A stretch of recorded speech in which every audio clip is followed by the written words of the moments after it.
Orthodox സഭ സുന്നഹദോസ് യോഗം ഇന്ന് കോട്ടയത്ത് ചേരും. സഭാ നേതൃത്വത്തെ ചോദ്യം ചെയ്ത് രംഗത്ത് വന്ന അടൂർ കടമ്പനാട് ഭദ്രാസനാധിപൻ സക്രിയ മാർ അപ്രേ മെത്രോപൊലീത്തയ്ക്കെതിരെ ഇന്ന് നടപടിയുണ്ടായേക്കും. ഓറിയന്റൽ സഭകളുമായി ബന്ധപ്പെട്ട വിവാദവും സുന്നഹദോസിൽ ചർച്ചയാകും. യാക്കോബായ സഭയ്ക്ക് അനുകൂലമായ മിഡിൽ ഈസ്റ്റ് സഭകളുടെ നിലപാട് തള്ളി ഓറിയന്റൽ ഓർത്തഡോക്സ് കൂട്ടായ്മയിലെ മറ്റ് സഭകൾ രംഗത്ത് വന്നിരുന്നു. ജി ശ്രീജിത്ത് കോട്ടയത്ത് നിന്ന് കൂടുതൽ വിവരങ്ങൾ നൽകും. ശ്രീജിത്ത്, സഭയ്ക്കെതിരെ സംസാരിച്ചുകൊണ്ട് രംഗത്തെത്തിയ മെത്രാപൊലീത്തയ്ക്കെതിരെ എന്ത് നടപടി ഉണ്ടാകുമെന്നാണ് കരുതുന്നത്?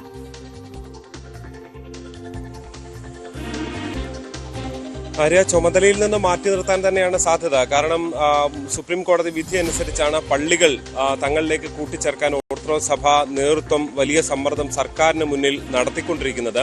അതിനിടെയാണ് സഭയിലെ തന്നെ പ്രധാനപ്പെട്ട ഒരു മെത്രാപൊലീത്ത ഈ രീതി ശരിയല്ല, ഇത് യേശുവിന്റെ വഴിയല്ല എന്നൊക്കെ പറഞ്ഞുകൊണ്ട് രംഗത്ത് വരുന്ന സാഹചര്യം ഉണ്ടായിട്ടുള്ളത്. അത് കുറച്ചൊന്നുമല്ല ഓർത്തഡോക്സ് സഭാ നേതൃത്വത്തെ വെട്ടിലാക്കിയിട്ടുള്ളത്, പ്രതിസന്ധിയിലാക്കിയിട്ടുള്ളത്. യാക്കോബായ സഭയ്ക്ക് ഇത് വലിയൊരു ആയുധമാകുകയും ചെയ്തിട്ടുണ്ട്.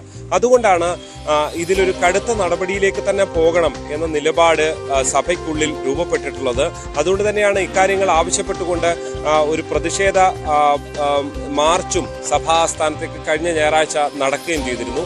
എന്തായാലും ഇന്ന് രാവിലെ ഏതാണ്ട് 10:30 സഭയുടെ സുന്നഹദോസ് ചേരുന്നത്. എല്ലാ മെത്രാപൊലീത്തമാരും ഉൾപ്പെടെ ഈ യോഗത്തിൽ പങ്കെടുക്കുന്നുണ്ട്. സ്വാഭാവികമായി ഇന്ന് വൈകുന്നേരത്തോടു കൂടി ഒരു തീരുമാനമുണ്ടാകുമെന്നാണ് പ്രതീക്ഷിക്കപ്പെടുന്നത്. രണ്ടാമത്തെ പ്രധാനപ്പെട്ട വിഷയം, ഒരു പരിധിവരെ ഓർത്തഡോക്സ് സഭയ്ക്ക് ആശ്വാസമാകുന്നത് കഴിഞ്ഞ ദിവസം പാത്രിയർക്കീസ് ബാബയും ഒപ്പം തന്നെ മിഡിൽ ഈസ്റ്റിലെ ചില ബിഷപ്പുമാരും ചേർന്നുകൊണ്ട് ചില നീക്കങ്ങൾ നടത്തിയെന്ന ആരോപണം ഉയർന്നിരുന്നു. പ്രത്യേകിച്ച് ഓറിയന്റൽ ഓർത്തഡോക്സ് സഭയിൽ നിന്ന് മലങ്കര ഓർത്തഡോക്സ് സഭയെ പുറത്താക്കി എന്നുള്ളതായിരുന്നു ഒന്നാമത്തെ വാർത്ത. രണ്ടാമത്തത്, ഈ സമവായ ശ്രമങ്ങൾക്ക് ഓറിയന്റൽ ഓർത്തഡോക്സ് സഭ ആകമാനം ശ്രമം നടത്തുന്നു, ചർച്ചയ്ക്ക് ക്ഷണിച്ചു എന്നുള്ളത്.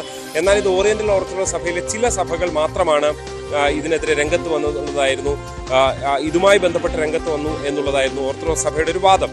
ആ വാദം ഫലത്തിൽ ശരിവെക്കുന്നതാണ് മറ്റ് ഓർത്തഡോക്സ് സഭകളുടെ നിലപാട്. അവർ വിവിധ വാർത്താക്കുറിപ്പുകളും ഇറക്കിക്കൊണ്ട് ഈ മലങ്കര ഓർത്തഡോക്സ് സഭയ്ക്കൊപ്പമാണ്, അവരുടെ നിലപാടുകൾക്കൊപ്പമാണ് തങ്ങളെന്ന് പ്രഖ്യാപിക്കുകയും ചെയ്തിരുന്നു. ആ ഒരു ആശ്വാസം കൂടി ഇന്നത്തെ സുന്നഹദോസ് ചേരുമ്പോൾ ഓർത്തഡോക്സ് സഭയ്ക്കുണ്ട്. എന്തായാലും വൈകുന്നേരത്തോടെ ഇത് സംബന്ധിച്ചുള്ള ചർച്ചകൾ എന്ത്, തീരുമാനങ്ങൾ എന്ത് എന്ന് നമുക്കറിയാൻ സാധിക്കും. ആര്യ, തീർച്ചയായും ജി ശ്രീജിത്താണ് വിവരങ്ങൾ നൽകിയത്.